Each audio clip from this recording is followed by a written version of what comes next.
উম্মতের জান্নাতে নিবে। নবী তাও সমাধান দিয়ে গেলেন, প্যাঁচ লাগায় না রে উম্মত, আমি যেদিন থাকবো না আমার একদল বাহিনী জমিনের মধ্যে রেখে যাই, ওই বাহিনী এই 4 দায়িত্ব পালনের মাধ্যমে আমার প্রেসক্রিপশনটাকে স্মরণ করাইয়া উম্মতের ঔষধ দিবে, উম্মতেরা ঔষধ সেবন করে করে জান্নাতের পথে আগায় যাবে। আমি একদল বাহিনী রেখে গেলাম, ওই বাহিনী এই দায়িত্ব পালন করবে। ওই বাহিনী কারা?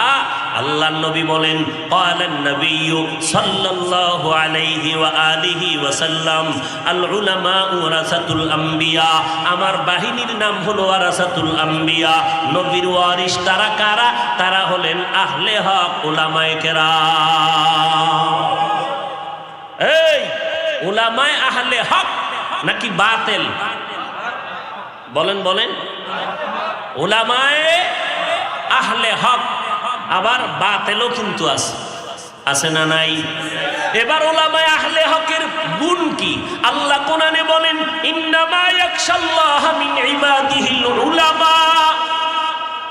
আহলে হক উলামায়ে কেরাম আমি আল্লাহকে বেশি ভয় করবেন। ভয় করার মানে হলো ইচ্ছা করে গুনাহ করবে না, ভুলে যদি গুনাহ হয়ে যায় তওবা করতেও বান্দা দেরি করবে না। খাকো বাদ আবো আতিশ বান্দান বামানে তু মুর্দা বাহক জিন্দা আউলিয়ারা কারে উকবা ইখতিয়ার জাহেলারা কারে দুনিয়া ইখতিয়ার। এই বেটা সান্দিনার মুসলমান, ঘরে ঘরে ঘরে ঘরে একসময় সান্দিনা ওয়াজ করে গেছে, কথা ঠিক না? ঘরে ঘরে এমন কোন গ্রাম নাই সান্দিনা ওয়াজ করি নাই। আজকে বয়ানের পরে কইবা ফার্সির কবিতা কইয়া লাভ কি? হ্যাঁ, কত প্রশ্ন তোমার, দেখতে নারী চলন বাঁকা। আমি যে ফার্সি কবিতাগুলো শুনাইতেছি, সার পড়তেছি, এর মর্মর্থ কি সবাই বুঝে? বুঝে না। কিন্তু বুঝনেওয়ালা কি কেউ নাই? যদি তুমি ওই প্রশ্ন করো, তোমারে যদি আমি করি, তুমি যে উর্দু কথা কও, তুমি যে ইংলিশে কথা কও, উম্মতেরা সবাই বুঝে? তো কও কেন? হ্যাঁ, বুঝনেওয়ালা তো কিছু আছে, কথা বলেন না কেন? নিজের দিকে প্রশ্ন আগে করবা, এরপর অন্যের দিকে আঙ্গুল ঘুরাবা। তুমি অন্যের দিকে যে 1 আঙ্গুল দিছো, নিজ দিয়া যে 3টা তোমারে ঠাসতেছে, খবর আছে?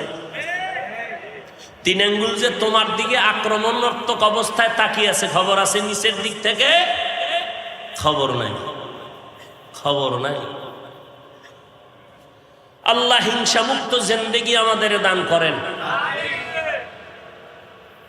তো নবীজি যেই বাহিনী রেখে গেলেন, উলামায়ে আহলে হক, যারা আল্লাহকে বেশি ভয় করবেন, মানে গুনাহ করবেনই না। এখন যদি দেখেন আলেম দাবি করে গুনাহ করে, সে আহলে বাতিল, আহলে হক নয়। এরে নবীর উম্মতের দল, নবীর 4 দায়িত্বের 1 নাম্বার দায়িত্ব হলো কোরআনের তেলাওয়াত। আল্লাহ বলেন, ইব্রাহিম 2 নম্বরে বলছিল কোরআনের ব্যাখ্যা, আমি আল্লাহ ব্যাখ্যাটারে নিয়ে গেলাম 3 নাম্বার। খুব খেয়াল করেন, এখানে একটা চিকন পয়েন্ট। আল্লাহ বলেন, ইব্রাহিমের 2 নাম্বার সিরিয়াল নিলাম 3-এ, ইব্রাহিমের 4 নাম্বার সিরিয়ালটা দিলাম 2-এ। ইব্রাহিমের 4 নাম্বার সিরিয়ালে ছিল অন্তর ধোলাই করা, গুনাহমুক্ত করা। আমি আল্লাহ সেই সিরিয়ালটা 2 নম্বরে নিয়ে নিলাম। নবী গো, 1 নাম্বার আপনি কোরআন তেলাওয়াত করে উম্মতের শুনাইবেন, 2 নম্বরে উম্মতের অন্তরটারে গুনাহমুক্ত করবেন, ধোলাই করবেন, 3 নাম্বার কোরআনের ব্যাখ্যা শিখাবেন। অন্তর ধোলাইয়ের কথা ছিল 4-এ, আল্লাহ কেন 2-এ এনে দিলেন? ভালো করে বুঝো আল্লাহ পাক কেন আনলেন, কেন তুমি বুঝো না। কিন্তু আল্লাহর কথা তো হিকমত থেকে খালি না, ফাআলুল হাকিম। লা ইয়াখলু আনিল হিকমাহ, হাকিমের কথা হিকমত থেকে খালি না, জ্ঞানীদের কথা জ্ঞান থেকে খালি না। আল্লাহ কেন ইব্রাহিম নবীর 4 নাম্বার সিরিয়ালটা 2 এর মধ্যে এনে দিয়া বললেন, নবীর 1 নাম্বার দায়িত্ব কোরআনের তেলাওয়াত শিখাবেন, 2 নাম্বার নবীর দায়িত্ব উম্মতের অন্তর ধোলাই করবেন। এখানে কথা 2টা শোনা লাগবে। আল্লাহ পাক 2 নাম্বার দায়িত্ব দিলেন অন্তর ধোলাই করা, নবী উম্মতের অন্তর ধোলাই করবেন, নবী উম্মতের অন্তর ধোলাই করবেন। আর 2 নাম্বারে সিরিয়ালে কেন আনলেন, ব্যাখ্যা কেন করে নিলেন, আল্লাহ 3-এ কেন নিয়ে বললেন ব্যাখ্যা শিখাবে 3 নাম্বার, 4 নাম্বারে আমল শিখাবে, 2 নাম্বারে অন্তর ধোলাই করবে। কারণটা কি? বলে রে বান্দা, কোরআন এটা আল্লাহর দেওয়া নূর, এটা তো আল্লাহর কালাম, কালামুল্লাহ, আল্লাহর কথা। কোরআন হলো আল্লাহর আয়না। ওরে বান্দা, আয়না দিয়ে তাকাইলে যেমন চেহারা দেখা যায়, আল্লাহর কোরআনটা খুলিয়া যদি তাকাও আমার আল্লাহর কুদরত দেখা যায়। এই কালামে জিন্দা কোরআনে হাকিম, হিকমতে লা ইয়াজাল সতো কদিম, জামিউল ইলম ফিল কোরআনে হাকিম, তাকাসারাত আনহু আফহামুর রিজালি। খারাপ লাগতেছে? অন্তর ধোলাইয়ের কথা আল্লাহ কেন বলেছেন? এরে নবীর উম্মতের দল, আল্লাহর কোরআন হলো একটা নূর, আল্লাহর দেওয়া নূর। এটা অন্যায় গুনাহওয়ালা অন্তরে আল্লাহ দিবেন না, থাকবে না। অন্তরের মধ্যে যদি ময়লা থাকে, ময়লা পাত্রে কোরআনের পরিষ্কার থাকবে না এই নূর। উদাহরণত আমি বলি, চুম্বক দেখছেন, চুম্বক লোহা টানেনি, টানেনি? ও কথা কম মোল্লারা, কথা কম। চলে গেলে মাথা নরম আর গরম করে লাভ নাই, বুঝার চেষ্টা করো। চুম্বকে লোহা টানে, দূরের থেকেও টানে, কাছের থেকেও টানে। খেয়াল করো, এখন চুম্বকের সামনে যদি একটা পর্দা লাগাই দেই, মোটা কাগজ লাগাই দেই, মোটা কাপড় লাগাই দেই, বুঝে থাকলে বলো এবার লোহার আকর্ষণ বাড়বে না কমে যাবে? বলেন।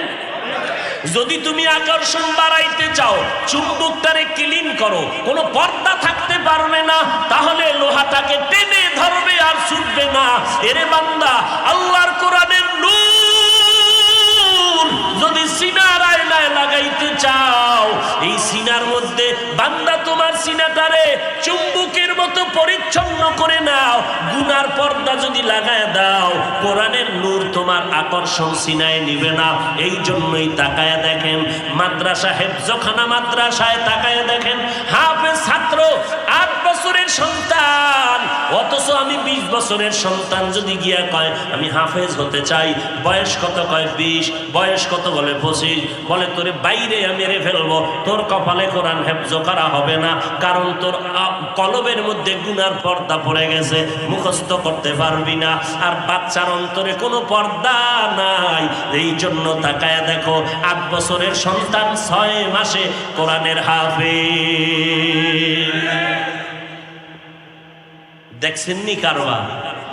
কিছুই বুঝেন না। এইটা নিয়ে অনেকে সমালোচনা করে, বাচ্চার এখানেও কোরআন শিখায়। ওরে বাচ্চার সিনায় কোরআন শিখান টিখান বুঝি না, আল্লাহ ঢুকায় দেয়, ও ঢুকায় রাখে। মানে বান্দার কি করার আছে? ওর চুম্বুকটা পরিচ্ছন্ন, কোরআনের চুম্বুকের সাথে আকর্ষণ হয়ে যায়। 8 বছরের বাচ্চা 6 মাসে হাফেজ। আছে না নাই? 2 নাম্বার, অন্তর ধোলাই করবি, না হয় কোরআনের জ্ঞান থাকবে না।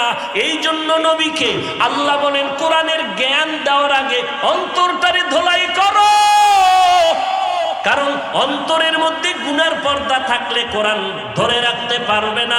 নাম্বার 2, অন্তরে যদি গুনার ভেজাল থাকে, আর এই ভেজালওয়ালা অন্তর নিয়ে যদি কোরআনের ব্যাখ্যা শিখতে যায়, তাহলে তার ব্যাখ্যা হবে সমাজের মধ্যে প্যাঁচ লাগানোর ব্যাখ্যা। ঠিক কিনা বলো?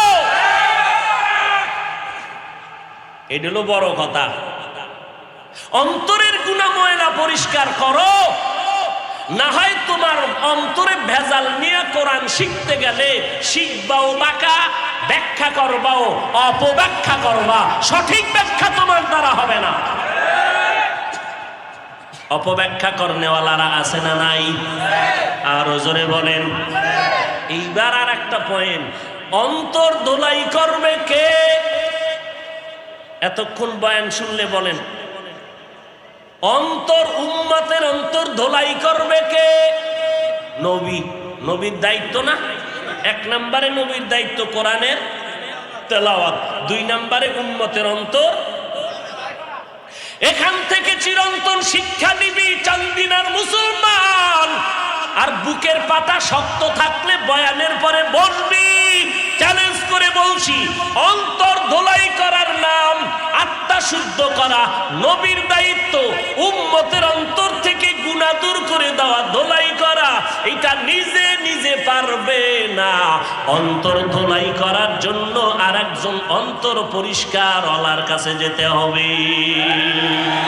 সোহবতে সালেহ তোরা সালেহ কুনাত, সোহবতে তালে তোরা তালে কুনাত, নাইলে মোমেন সোয়ে মোমেন মিশাওয়াত, নাইলে কাফের সোয়ে কাফের মিশাওয়াত। অন্তর ধোলাই নিজে নিজে হবে না। একটা ছোট্ট উদাহরণ দিই, প্যাচ লাগাইবেন না। উদাহরণ এটা বাস্তব হতেও পারে, নাও হতে পারে। উদাহরণ দেয় কেন? আসল কথা বুঝানোর জন্য। আসল কথা কিন্তু এমন তার সেরা বাংলাদেশে জন্ম নিছে, উদাহরণ লইয়া ট্রল করে। আছে না নাই? লোকটা বাঘের মতো, তার মানে কি ওর দাঁত আছে বাঘের মতো, ওর পাছায় লেঞ্জা আছে বড়। তা কি বুঝলা? সরমনার পিসাব কইছে কিয়ামতের দিন জাহাজ লইয়া উঠবে। তো পিসাবও তো জানে, এটা একটা উদাহরণ দিছে। তুমি যে এইটারে ধইরা রাখছো, এটাই প্রমাণ তুমি সৃষ্টি নিকৃষ্ট মূর্খ। নিকৃষ্ট মূর্খ, তোমার মতো মূর্খ এই জগতে কেউ না। মুনাফিক, নির্লজ্জ কোথাকার। উদাহরণ কি? আমি বললাম এই জামাটা আমি বানাইছি, খেয়াল করছেন? জামাটা আমি বানাইছি, কি বুঝছেন?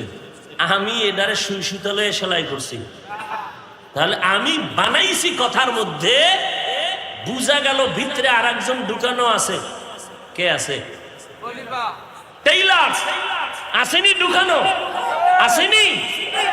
এইটারে আরবি গ্রামারের মতে বলে ফেলে মুতাআদ্দি, অর্থাৎ কর্তায় কাজটা কমপ্লিট করতে পারে না আর একজনের সহযোগিতা ছাড়া। আর একটা হলো ফেলে লাজিম, আমি দাঁড়াইছি, আমি দাঁড়িয়েছি বা আমি খেয়েছি। স্বাভাবিকভাবে আমি দাঁড়িয়েছি, এখানে কি আর একজন ঢুকানো আছে? অর্থাৎ এই কাজটা কর্তা শেষ করছে, আমি দাঁড়াইছি, কাম শেষ। আমি যে জামাটা বানাইছি, জামাটায় দাগ পড়ছে, এটাকে পরিচ্ছন্ন করেছি, লন্ড্রিতে দিয়েছি। তাহলে এখানে আমি জামা বানাইছি, এখানে টেইলার ঢুকানো আছে।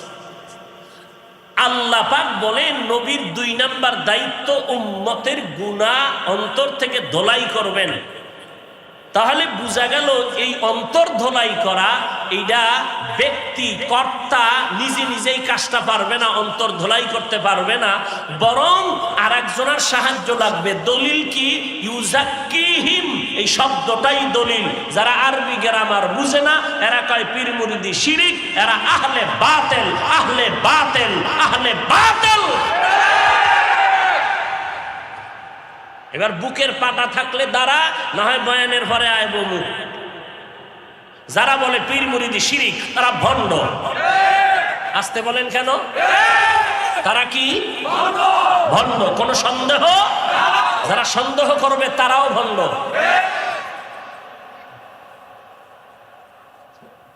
ইউজাক্কিহিম,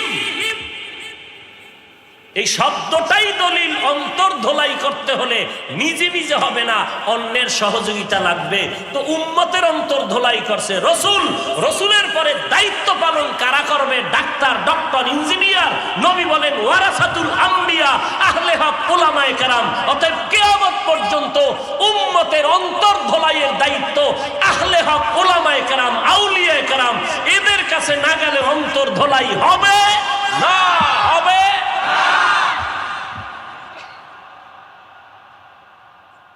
পিসাবের কামি এইটা। আমরা চরমনাই, আমরা তাবলিগে যাই কেন? আমরা তাদের গোলামি করি না, আমরা গোলামি করি আল্লাহর, আদর্শ মানি রসুলের। কিন্তু রসুলের আদর্শ চিনি না, জানি না। তারা জানেন, তারা জেনে শুনে সাধনা করে আল্লাহর মোহাব্বত নিয়ে উম্মতের বুঝায়। আমরা তাদের থেকে জেনে জেনে আমল করি। সমস্যা কি? সমস্যা তাদের মধ্যে না, তোমার অন্তরের মধ্যে। যে অন্তর ধোলাই করো নাই, অন্তর কি হয় নাই? ধোলাই হয় না। ধোলাই তো নিজে নিজে পারবা না, কোনোদিনও না। এবার তুমি যুক্তি দিবা না, হাফিজ সাহেব টেইলার যদি কয় জামা আমি বানাইছি,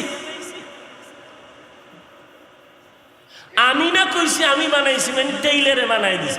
টেইলার নিজেই যদি কয় আমি বানাইছি, আরবি গ্রামারের আর এক কায়দা আছে, খেলাফে কেয়াস।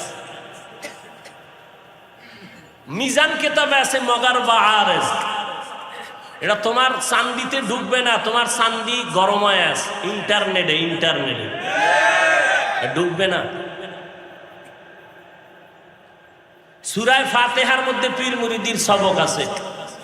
তো এক যুবক ছেলে একদিন কই হুজুর, আমি তুই পড়ো কি? ট্রেনে পড়ি। আদার বেহারি জাহাজের খবর নিলে কি বুঝবি? রিক্সাওয়ালায় যদি ট্রাকের সাথে বিশ্ব রোডে পাল্লা দেয় কি হইব বুঝেন তো? রিক্সাওয়ালা ট্রাকের সাথে পাল্লা দিছে, সাহস পাইলো কয় কয় ভিতরে মেশিন লাগাইছে। বুঝেন নাই? লাগাইয়া এখন বিশ্ব রোডের মাঝখান দিয়ে চলতেছে, ট্রাকওয়ালা আওয়াজ দিতেছে, সাইড দেয় না। তোমার মেশিন আছে, আমারও আছে। তো ট্রাকের ড্রাইভার আর কত সহ্য করবে? এক থাপ্পড় দিয়া রাস্তার ঢালে ফালায় দৌড়। রিক্সা একদিক পরে ভর্তা হয়েছে, রিক্সাওয়ালা আর এক জায়গায় পরে চামড়া শেষ। কান্দার আওয়াজ। একজনে কয় কি বলে চামড়া নাই, কয় মিল্লাত ভাম লাগা, কয় ভামে কাম হয় না। ডাক্তার কোন রকম ঔষধ দিয়ে সুস্থ করলো, রিক্সা ড্রাইভার আবারও কাঁদে। বলে আবার কাঁদিস কেন? কয় যেই ট্রাকে ধাক্কা দিয়ে ফেলে দিল সেই ট্রাকে আবার পেছনে লেখা দেখলাম আবার দেখা হবে, এই জন্য কাঁদতেছি। রিক্সার ড্রাইভার ট্রাকের সাথে পাল্লা দিও না। আরবি বুখারি পড়তে পারো না, কোরআনের আরবি বুঝো না, তুমি বুখারি বইলা চিল্লাইলে কি হইব? কি হইব বলো তো? বাংলা হাদিস নিয়ে দৌড়াও, বুখারীর আরবি বুঝো না। আরবি হাদিসের, হাদিসে মুতাওয়াতির, হাদিসে মশহুর, হাদিসে হাসান, হাদিস হাসানলি জাতিহি, হাসানলি গায়রিহি, এগুলো বুঝো না। তুমি কাও জয়ীফ হাদিস মানি না। রসুলের হাদিস জয়ীফ হইল, এই জয়ীফ আর সহি এটি রসুলের যুগের কথা না, এটি পরবর্তী মুহাদ্দিসিনে কেরামদের পরিভাষা। বর্ণনাকারীদের যোগ্যতার ব্যবধানে হাদিসের মান ব্যবধান হয়ে গেছে। এটা রসুলের কথায় কোনো ব্যবধান নাই। রসুলের ছোট্ট কথাও উম্মতের কাছে আকাশ পরিমাণ বড়। চালাকি ছাড়ো, আল্লাহর গোলাম হওয়ার চেষ্টা করো। আমরা আল্লাহর গোলাম, আমরা কারো অন্ধভক্ত না।